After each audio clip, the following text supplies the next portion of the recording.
C'est parti pour l'épisode 5, le grenier.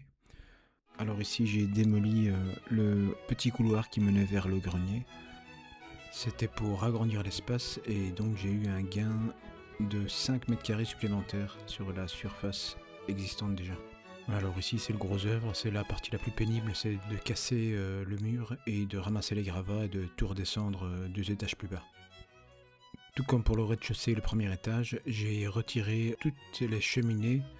Et donc ici, je retire les conduites de cheminée. Ensuite, je viens combler le canal de la cheminée avec les briques que j'ai retirées en extérieur. Alors, on continue et ici, je suis en train d'installer le pare-vapeur. Ensuite, je coupe à la bonne longueur les montants et les rails de l'ossature qui serviront au maintien des plaques hydrofuges. Ensuite, je termine la partie haute de l'isolation en remontant évidemment le reste du pare-vapeur.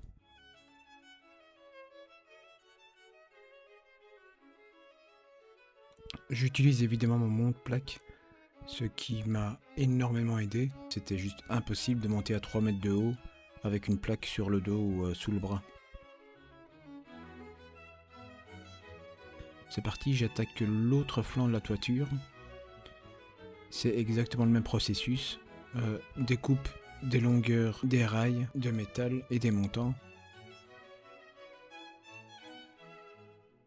J'exécute la même opération de l'autre côté. La superficie au sol est de 8 mètres de long sur 6 mètres de large. Je m'applique à la pose de l'isolation. Je n'oublie évidemment pas d'installer la bande adhésive isolante qui sert à colmater les brèches thermiques et améliore l'efficacité énergétique.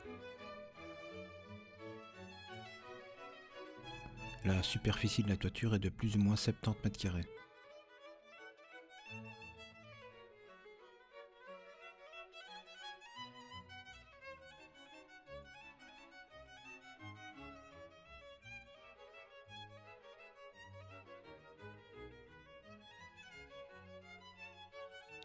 J'ai commencé ici la pose du carrelage au sol. C'est de l'imitation parquet. Les carreaux font 1,20 m sur 25 cm. J'utilise évidemment ici aussi le système de nivellement, ainsi que de la colle Flex de chez Knauf. Nous sommes ici au niveau de l'ancien couloir, là où j'avais retiré le mur. J'y ai repositionné le lattage au sol. Je viens y couler une petite chape de 3 cm d'épaisseur, avec une grille de renfort évidemment, et je viens recouvrir le tout avec du carrelage.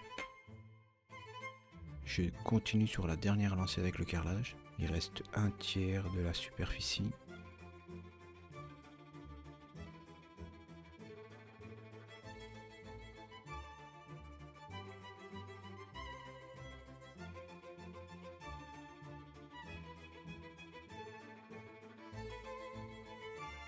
Une fois fini, je commence la pose du revêtement du mur côté nord. J'exécute le processus habituel, c'est-à-dire les rails au sol avec les montants, l'isolation,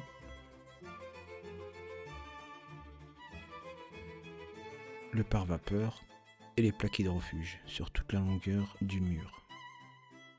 J'installe les guides sur le mur afin de commencer le plafonnage. Ici, je fabrique un lit suspendu de type mezzanine.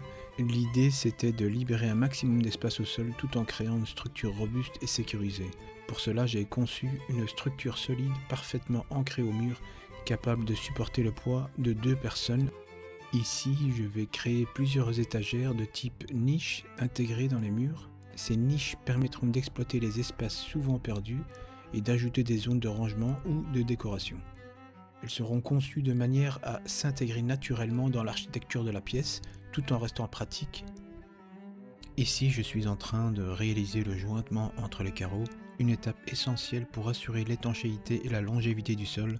Le mortier à joint est appliqué à la taloche en caoutchouc afin de bien remplir les interstices entre les carreaux.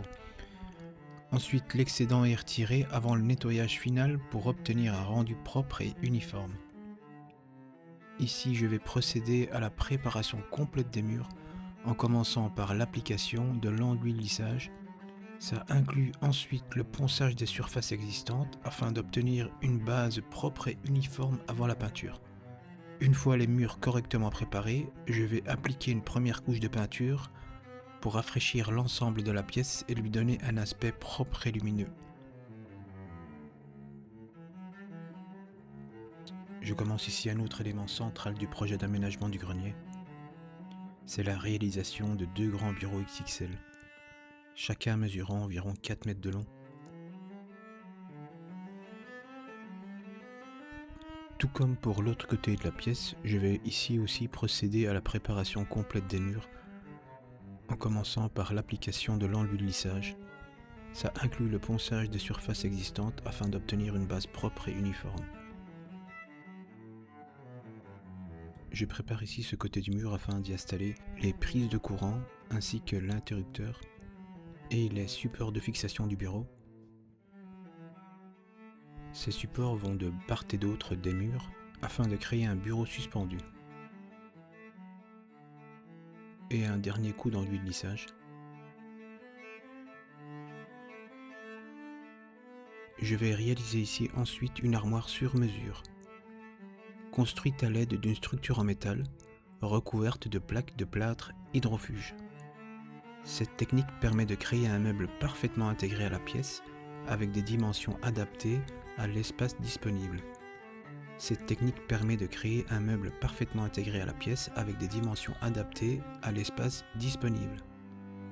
L'objectif est d'obtenir une armoire solide, discrète et parfaitement alignée avec les murs, donnant un rendu propre et minimaliste tout en offrant un espace de rangement optimisé. Cette armoire se compose de 14 compartiments ainsi que 5 sous-compartiments pour les chaussures. J'y ai aussi intégré 2 tringles pour les vestes, les pantalons et les chemises. Cette armoire mesure 3 mètres de long sur 2 mètres 15 de haut. Et chaque compartiment fait 60 cm de large. Je termine ici la totalité des murs avec l'enduit de lissage, afin de procéder à la peinture. Avant de continuer, je fais un peu de rangement. Je termine ici les finitions avec l'enduit de lissage. Et je termine en appliquant 3 couches de peinture.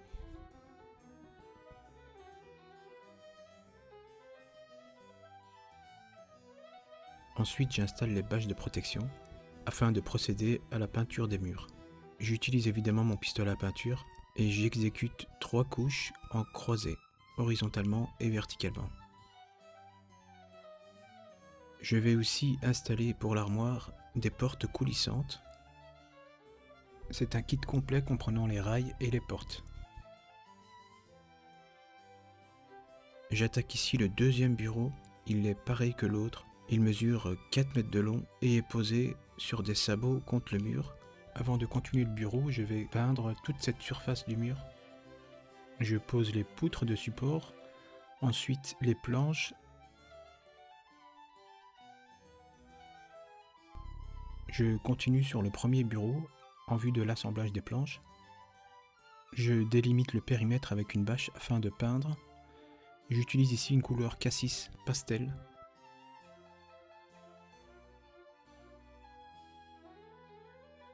J'installe ici l'éclairage. J'ai choisi un LED type cob. C'est un LED étanche qui diffuse une lumière chaude. Je commence l'assemblage du bureau. J'assemble les différentes planches avec des tourillons ainsi que de la colle à bois. Il y a 5 planches de 25 cm de large, ce qui nous donne un bureau d'1 m 25. J'appose un tourillon tous les 30 cm.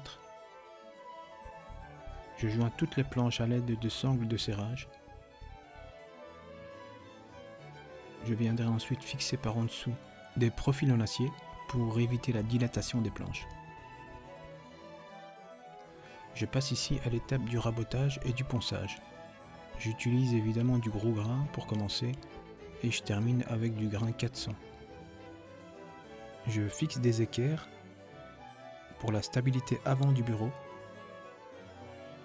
Une fois les planches assemblées, collées, rabotées et poncées, je viens teindre le bois avec du brou de noix pour le protéger et lui donner un aspect moderne et chic.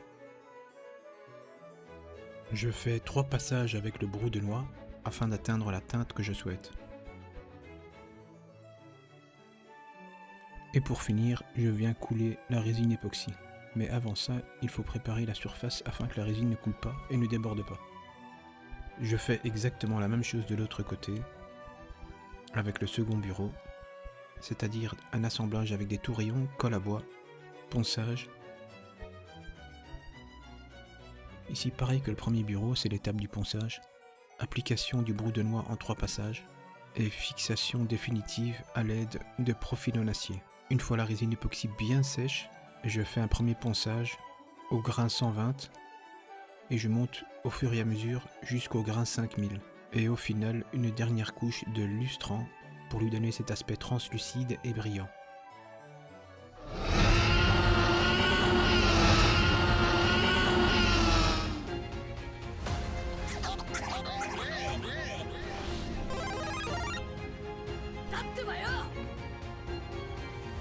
Lights, camera, action.